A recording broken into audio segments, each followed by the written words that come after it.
Hello, everyone. Welcome to Sausalito Books by the Bay. I'm Cheryl Pop, and I want to thank you all for joining us this evening for what's going to be a very, very fascinating evening. We have a local author who I'm going to introduce shortly, who has an incredible presentation that she's put together based on her very first novel, which is a historical biography about another very remarkable woman. But before we get going, I want to go over a little bit of Zoom protocol. You can see us, we can't see you, which is intentional, and you are all muted. That doesn't mean you can't ask questions or comment. At the bottom of your Zoom screen, as you probably know, there is a box where you can ask a question. There's Q&A and there's chat. So following the presentation, we will answer questions and you will have an opportunity to have that sort of interaction with our author. So I'm really delighted this evening to have Donna DiGiuseppe with us. She is really a scholar of the Italian Renaissance, even though she started out as an attorney, but then she decided to pursue her passion based, I think, in large part on her Italian heritage. And she has written a most incredible historical biography, historical fiction, which is one of my favorite genres. Her book is called Lady and Ermine, and it is about the true story. It's the true story of a woman who painted the Renaissance. In fact, she was probably the most famous woman to have painted the Renaissance, but that doesn't mean we knew a lot about her or heard much about her because she was a woman and it was very unconventional. But I'm not going to tell you the story. I'm going to welcome Donna, who has a wonderful presentation for you. And thanks again for joining us. And it's all yours, Donna. Look forward to hearing what you have to say. Thank you, Donna, and thank you everyone for your patience. Thank you, Cheryl. Let me pop up my presentation and hope that, can you just put it on the screen?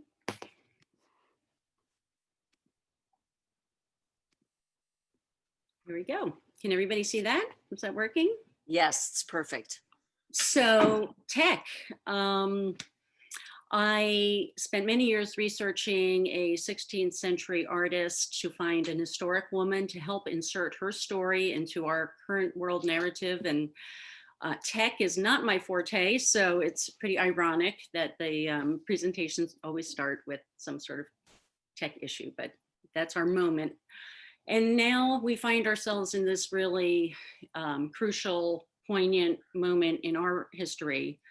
And we almost might think, why are we talking about art and culture with an election looming? But Sofonisba's life is very instructive, I think, today and relevant, and helps inform us of how we can live our big lives. So hopefully the message she's sending out 500 years later still can be apt for us today. But first, thank you, Cheryl. Thank you, Books by the Bay. Thank you for hosting this. For you locally, don't forget about your local bookstore. Shop here. And for those of you from out of town, Books by the Bay is only steps from the Ferry Building. So it's such a lovely place. Thank you, Cheryl. Thank you. Sofonisba also had support of her world and her life. She had the support of her community. She had the support of her family. She had the support of her father. She had the support of Michelangelo Buonarroti. Here is a miniature that she did. This is a self-portrait, and you can tell how young she is. So she started at a very early age training in art. Around the centerpiece, it says, Depicta Cremonese, Sofonisba Anguissola, Vergo. So she's saying, represented here is the Cremonese, Sofonisba Anguissola, virgin, just representing unmarried woman. And in the center, she's using a technique that was common in Lombardy in the mid 16th century. She's using letters here interwoven to make this design. These letters spell out Amilcare, the name of her father. So she's very much saying, here I am, daughter of Amilcare, painting herself, showing her image. And this is the sort of representational imagery she'll do all throughout her life.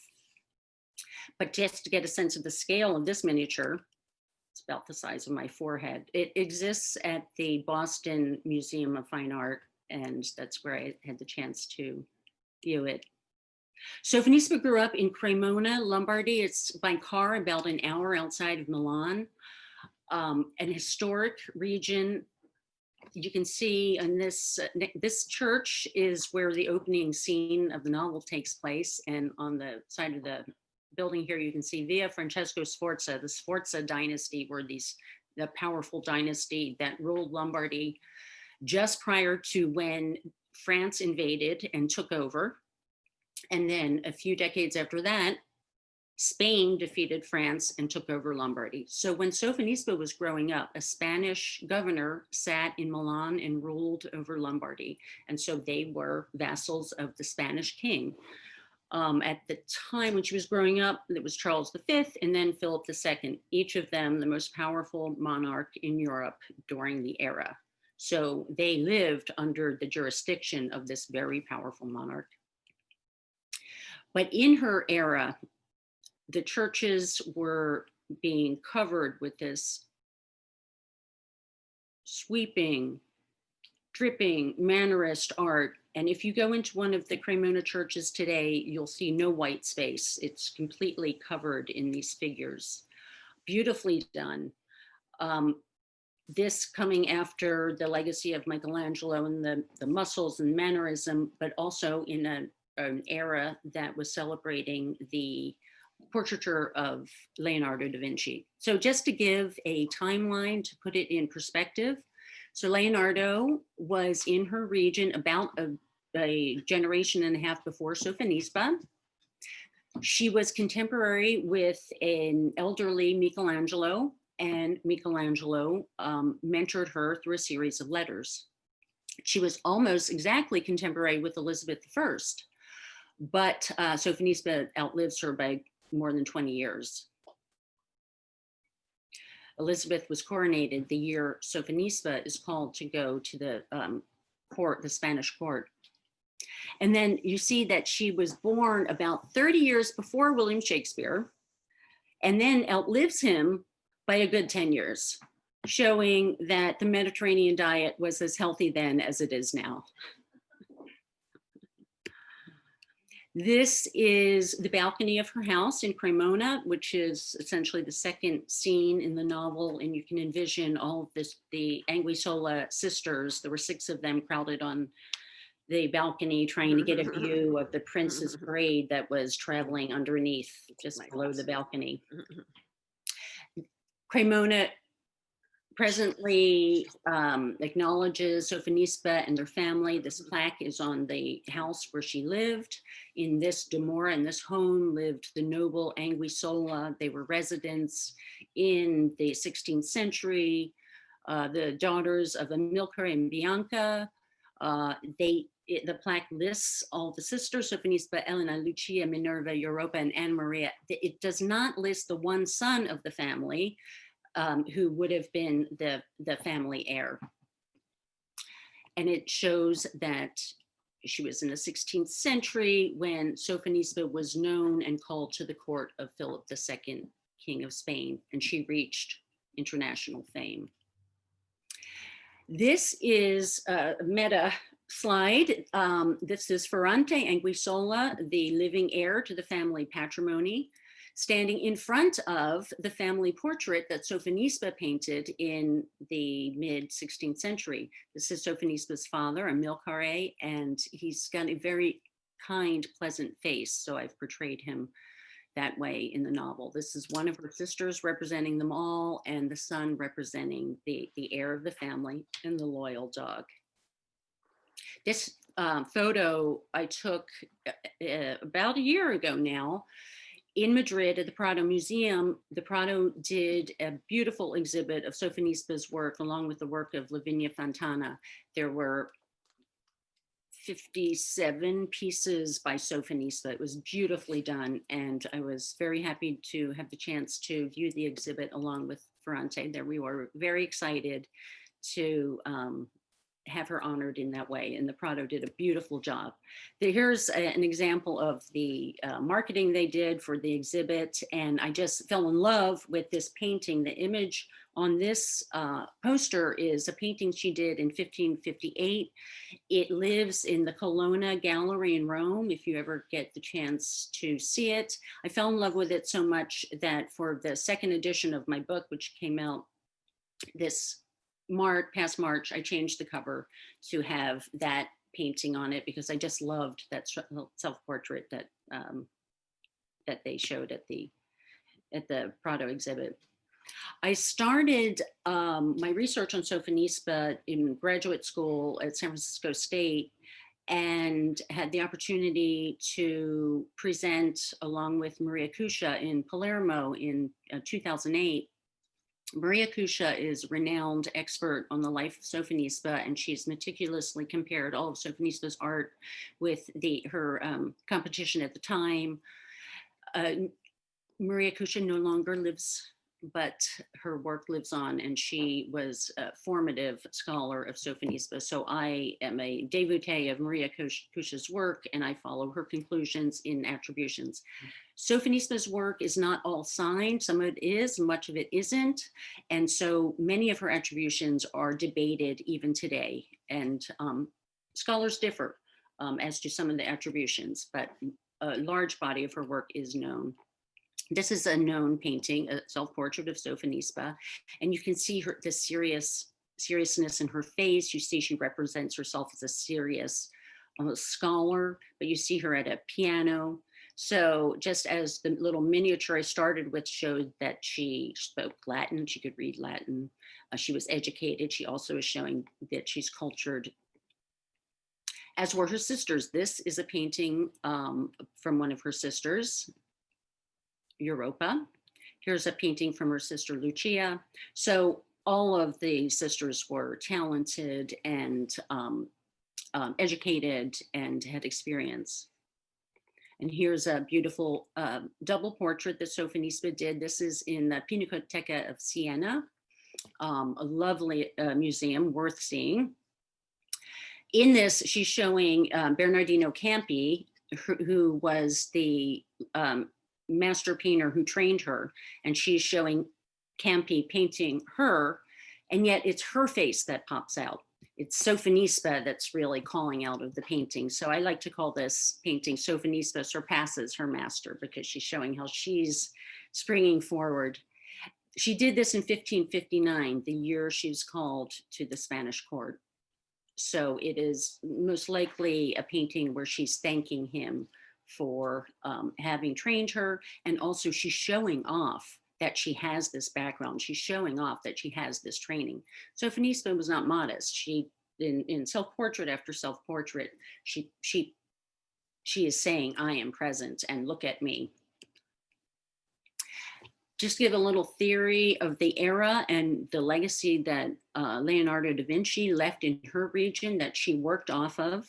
You see, painting surpasses all human works by reason of subtle possibilities it contains. Leonardo was an architect, scientist, biologist, artist, sculptor, and yet of all the things that he absolutely mastered, he says painting surpasses them all. And then when he looks at what to paint, he says there are only two things to paint: man and the concept of his mind. So Sofonisba takes that legacy and paints the two things worth painting, woman and the concept of her mind. So, and this is a self-portrait she did that is in Naples, and you see the intense psychology that she puts. She's really present in this, and you can see into her eyes. She's in good company with her contemporaries. This is Lotto, one of her Lombard contemporaries.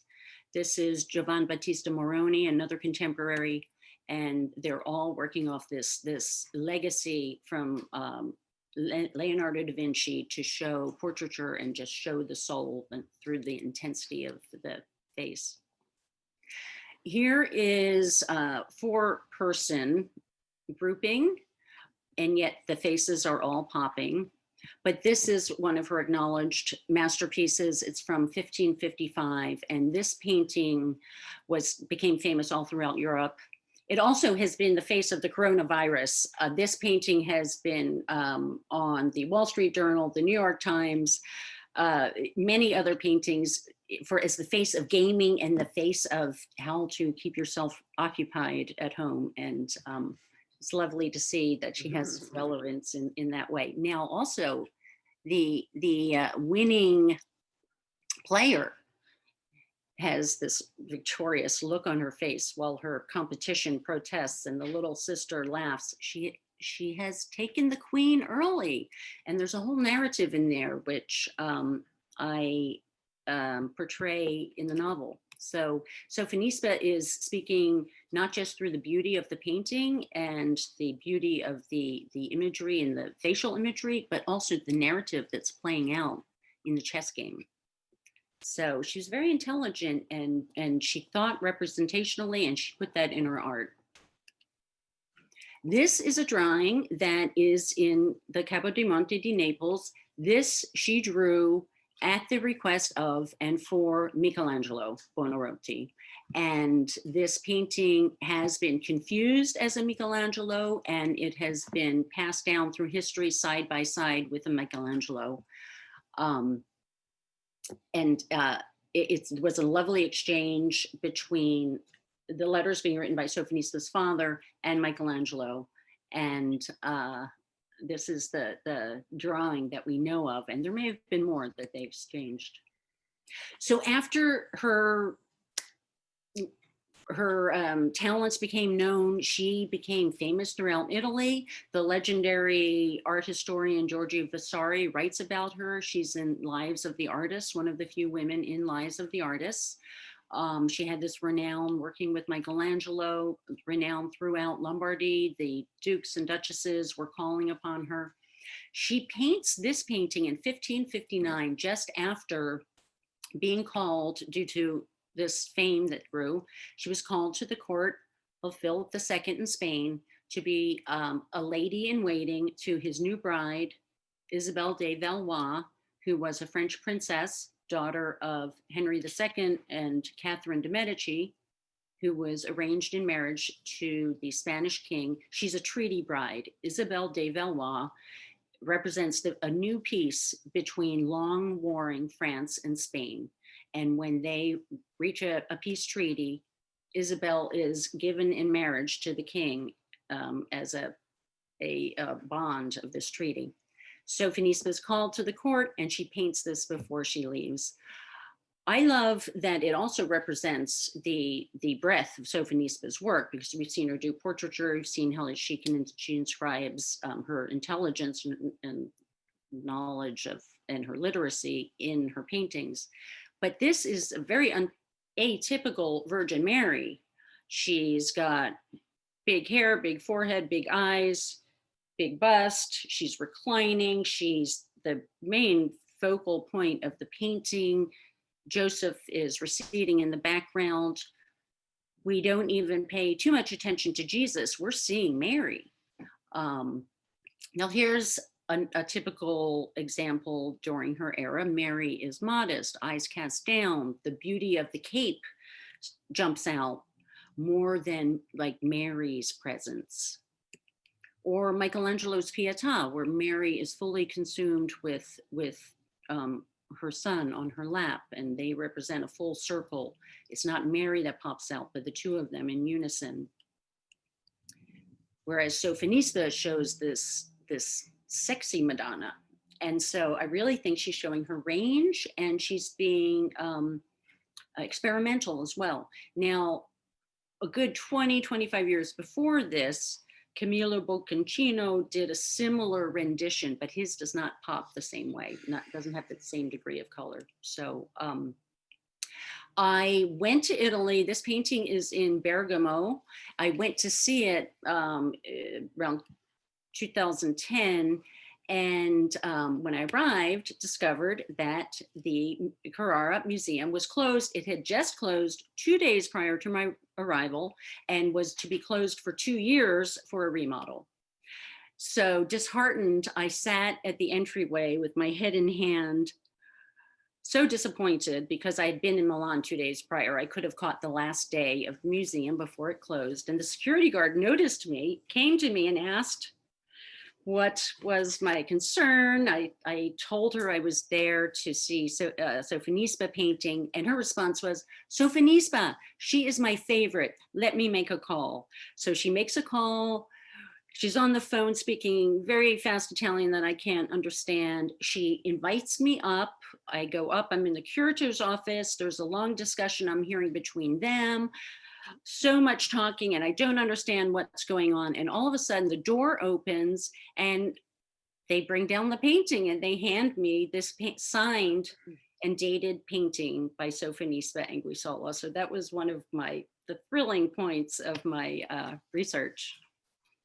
But I just love this painting for its thematic, its nature, its color, and what an opportunity it was for me. So after all of her training, her education, her nurturing family, she gets this opportunity. She's called to be a lady in waiting, and she sails from Geneva, Italy to Barcelona. After Barcelona, she will take a train to inland, and she's actually in Guadalajara is their first stop for the royal wedding of the King of Spain and Isabel de Valois, a princess of France. This ship is a ship off the Richardson Bay here in Sausalito. When she's at the court of Philip II, she's there for over a decade. She paints most of the royal court, and she starts with a portrait of her countryman, Alessandro Farnese. I just love this painting. For one, he stands to inherit the region all around Parma. He will be a very important person in the 16th century, and yet she's seeing him in his youth, and she's capturing a little bit of the sensitive side, and he's a VIP in the making, and yet he's still sensitive and young, but she portrays it so beautifully, and I just love the beauty of this cape. When Sofonisba's at the court, she paints most of the royalty. Here are the two daughters of the King and Queen of Spain. The larger one, Isabella Clara Eugenia, will grow up to be the Archduchess of the Spanish Netherlands. The younger one, Catalina Michaela, will grow up to be the Duchess of Savoy, and she is the lady in Ermine. So that the portrait on the cover of the book is this little girl, Catalina Michaela, the younger of the two daughters. This painting, however, is formally attributed to Coello, who was Sofonisba's competition at the Spanish court. He was the official court portraitist, but it is debated, and some scholars attribute this painting to Sofonisba. Here's a self-portrait she did in 1565 when she's midway through her time at the Spanish court. You see she's getting older, and here she's painting herself right into the painting. Sofonisba Anguissola, 1564, a P here, P for Petrice. She is not saying I'm Sofonisba lady in waiting. She is representing herself as a painter, and that's how she wanted to be known.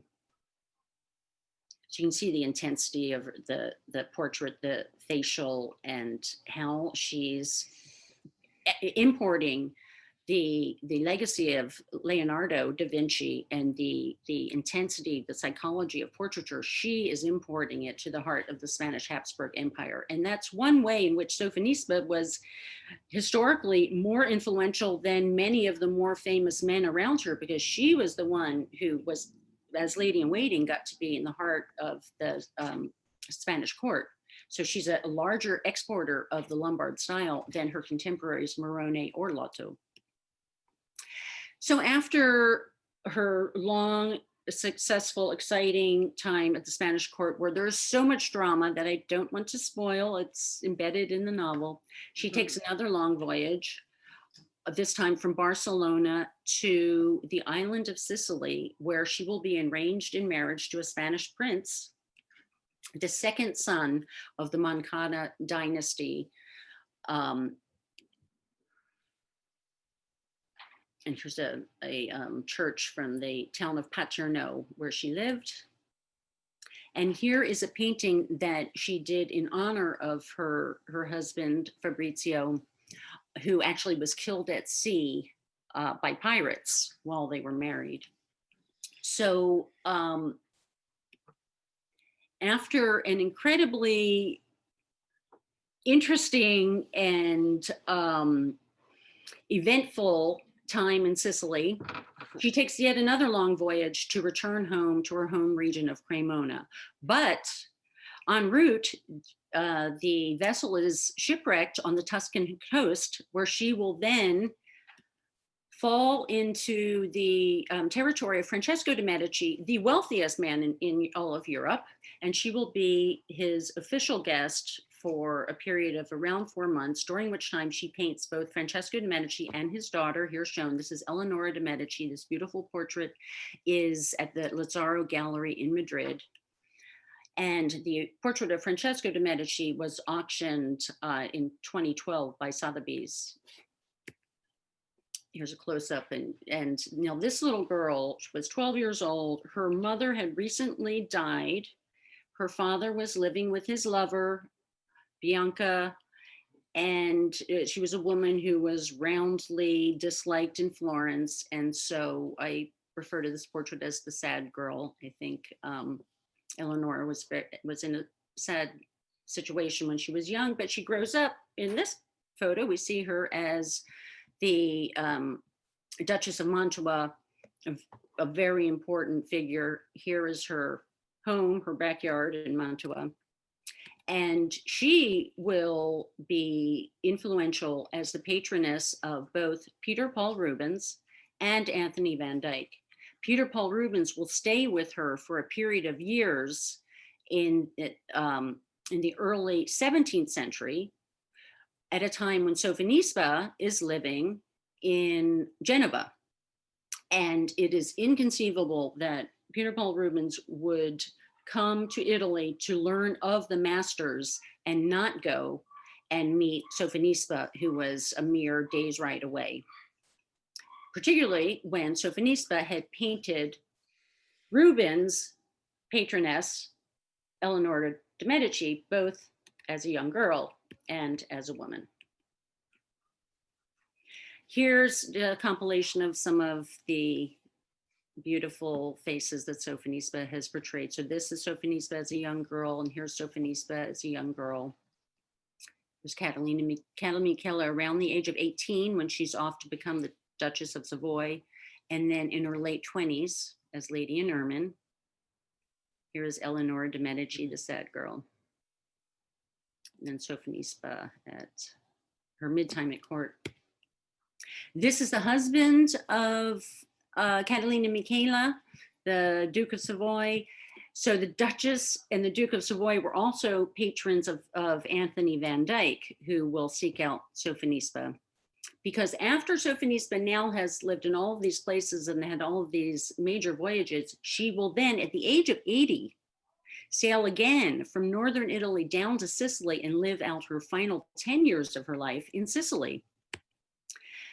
And when she is in Sicily, Anthony van Dyck comes and paints her as an old woman, and then the year later on her deathbed, and he draws Sophonisba into his sketchbook. This is the drawing before the sketch of Sophonisba in Anthony van Dyck's sketchbook.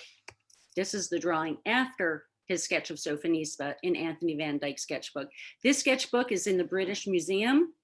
They wouldn't let me take a photo of the sketch of Sophonisba, only the sketch before and after, but it shows that he was traveling all of Italy, taking notes of all the Titians and the Michelangelo, and he intentionally sought out Sophonisba twice while the plague was raging in Palermo at the time. So he was genuinely motivated to learn from at this point, the legacy Sophonisba.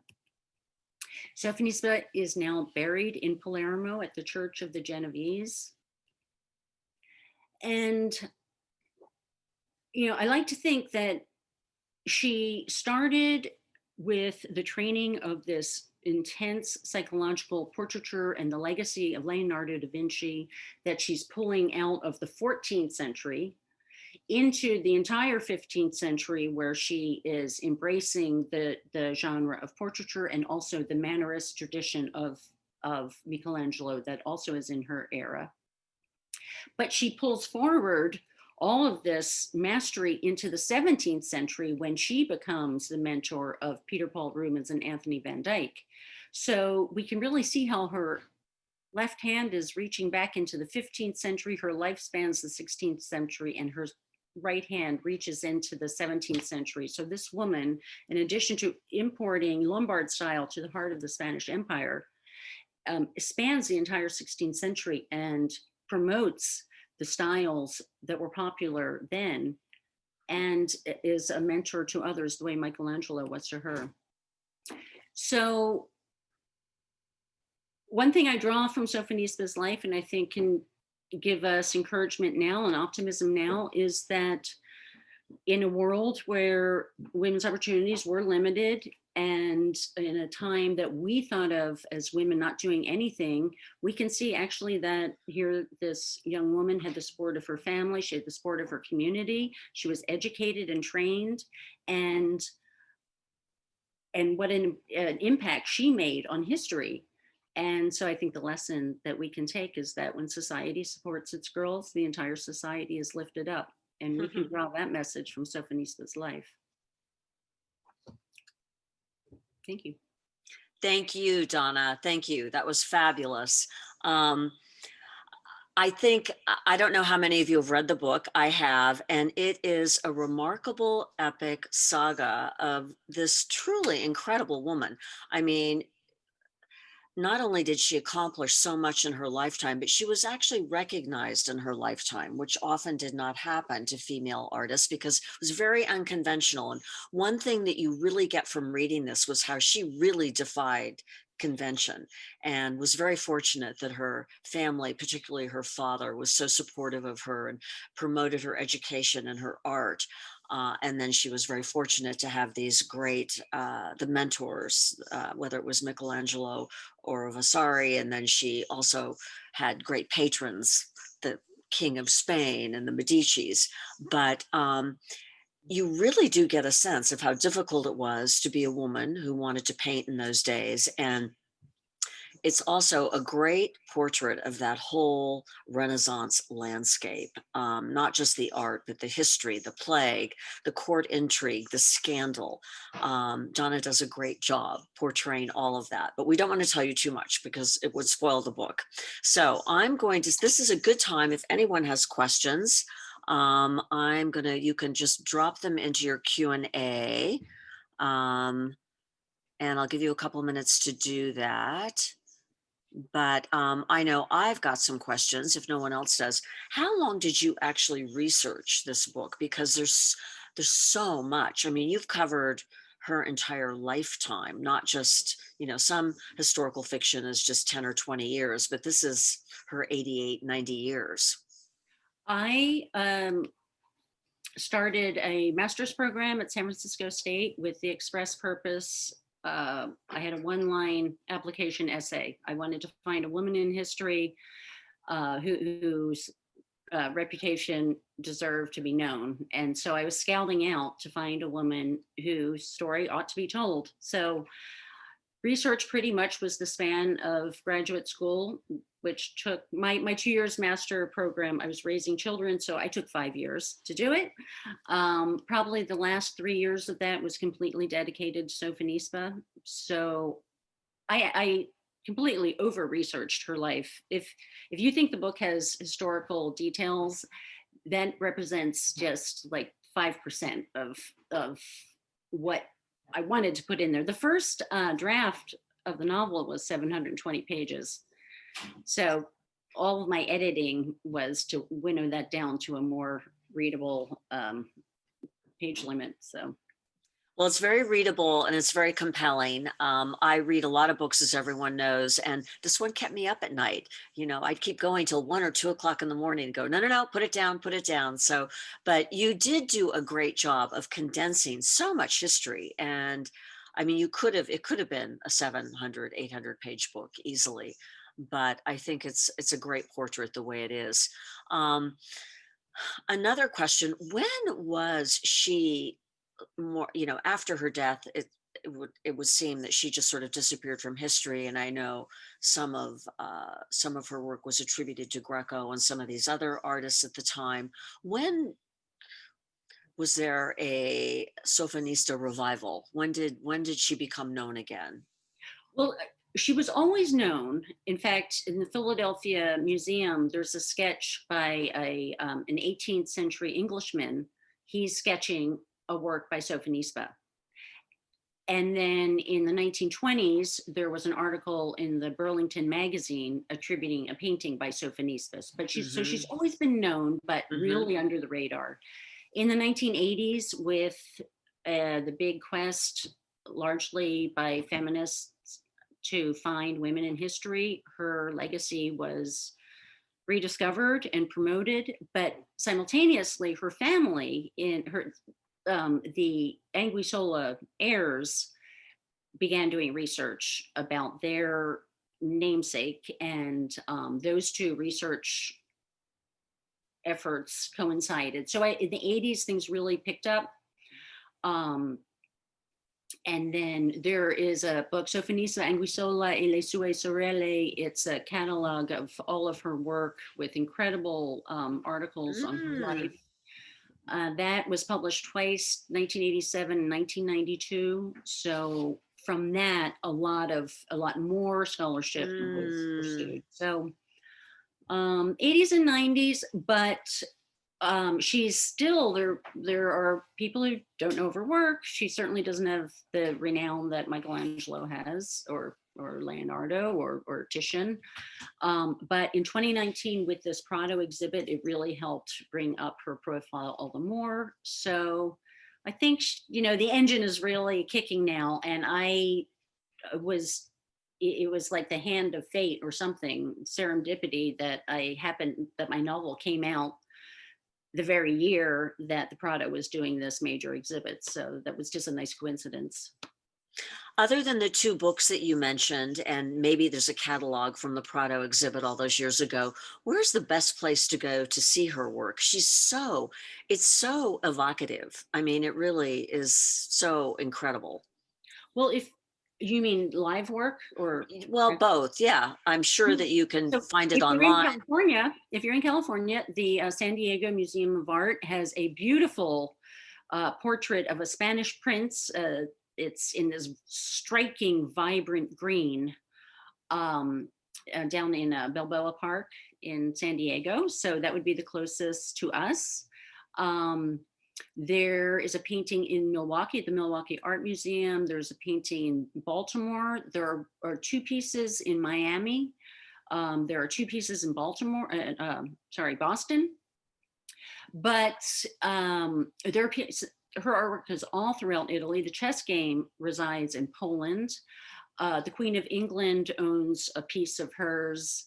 Um, there's art of her in Berlin, in Prague, in Paris, in Scandinavia, but you'll find the most bulk of her work in Italy, in the Lombard region, or around Rome, and in Sicily, and in Siena, in Naples. And her work is still being discovered. She was very prolific, and there are pieces in private collections. There was a piece auctioned from a private estate sale just 3 weeks ago. And so her pieces are still being discovered. Hmm. And there are current debates raging about some of the attributions. So the Lady in Ermine, Catalina Michaela, my original book cover, was originally attributed to El Greco. The Italian Sofonisba scholars attribute it to Sofonisba. It is, however, currently officially attributed to Coello, Sofonisba's competition at the Spanish court. Hmm. But the Italians would disagree, and following the work of Maria Cuscia, I also disagree, because Maria Cuscia, who studied all these paintings very closely, attributes it to Sofonisba. So Mm. And she was an intimate of so many of these people. I mean, she was really Queen Isabella. She was her favorite lady in waiting. She painted, she taught Isabella or worked with her on her painting. And I think, in addition to the art and Sophonissa's own life, the story is so interesting because it is about this woman who had this incredible life serving for kings and queens and, as a sideline, painting them. And she was very much in their confidence. And I love the section with her about Catherine de' Medici, who was the Queen of France at the time. And Isabel was her daughter. And it's a wonderful, wonderful story. And her So I, life weaves in and out of the history so much. When yes. you mentioned Catherine de' Medici, she went down in history as as being very intolerant, and she went down in history as one of the causes of the Bartholomew Day massacre, in which Protestants in France were brutally massacred. But re-looking at history, when you look at Sophonisba's life, you see that when Sophonisba meets Catherine de' Medici is arguing for tolerance Mhm. in among the religion, but it was Philip II, the King of Spain, who was pressing for complete Catholic orthodoxy. So Catherine de' Medici was trying for more open-mindedness, quite contrary to the legacy that was imputed to her.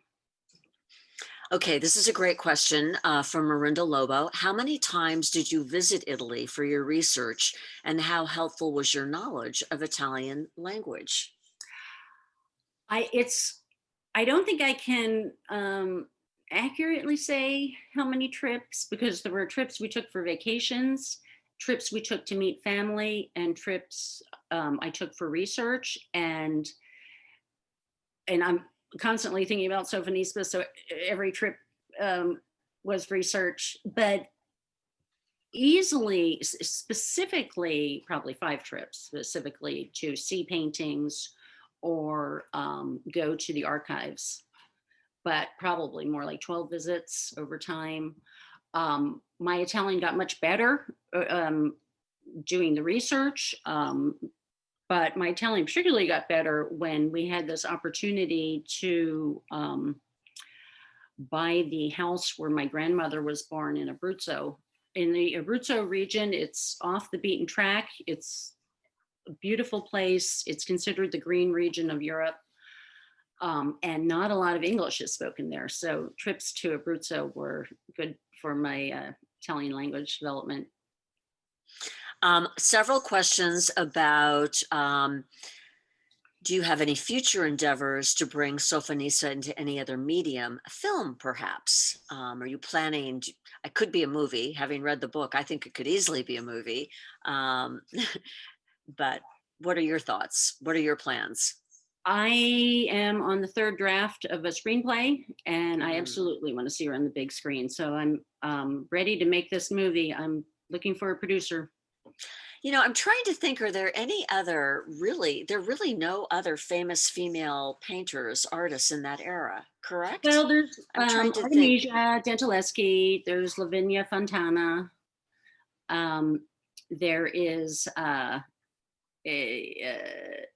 Swarnelli, who was a, a nun. Um, But was their life as exciting as hers? well, Artemisia's was exciting. Lavinia's, I mean, nobody had the extensive voyages that Sophonisba had. Nobody Mhm. did the same degree of importing a style into the heart of the Habsburg Empire, which Mhm. I can't overemphasize that the Habsburgs ruled Northern Europe, they ruled in Germany, they ruled Spain, they ruled most of Italy, they ruled Latin America, and their tentacles went out everywhere as they placed dukes and duchesses ruling all over Europe. So by importing the Lombard style to the heart of the Habsburg Empire, she helped radiate this style Yeah. out across Europe. And then her influence on Peter Paul Rubens and Anthony Van Dyck again radiates the style further. Yeah. I love that section of the book when he's visiting her, and they adored her. They did. She was so admired, which is lovely that it happened in her lifetime. The sign So, says she makes her subjects come truly alive. yeah. And he uses a word for her. He says she shows invenzione, and he uses that Mm, word with one other artist, Michelangelo Buonarroti. So yeah. Yeah. Yeah. Well, thank you for bringing this to us. I have just one last question. And that is, in addition to your screenplay, do you have any other novels on the drawing I, board? when the movie's done, I have 2 or 3 others stemmed from the book. I would like to write about Catherine de Medici, Isabel de Mm, Valois, and Carolina Michela, but yes. with an eye toward Sofonisba, showing their stories, but their stories looking at Sofonisba. So it's sort of like I want to reverse some of the chapters Mhm. so that it's instead of like Sofonisba looking at them, it's them looking at Sofonisba. So it'd be like a play on perspective, Mhm. but almost parallel lives because it'll go through the same histories, but from their perspective. Yeah, that sounds great. Well, thank you, Donna. Thank you. Thank you, Cheryl. Thank Thank you you, for, Books by the Bay. And thank you, well, delighted to host you, and thank you all for joining us. We do have her book, signed copies, and since Donna lives locally here in Sausalito, she can personalize it for you if you'd like. It's really a great read. I admit that historical fiction is my favorite genre, but I read a lot of books, and I highly recommend this. It's really, really a great read. And we're so lucky to have you in our community, our author community. Looking forward to spending more time with you. And thank you again for joining us this evening. My apologies again for the glitch. You're all going to get, everyone who registered, whether they were able to attend or not, will get a video link to this, and I will edit out the snafu. So you don't have to go through that again. So thanks again for joining us at Sausalito Books by the Bay.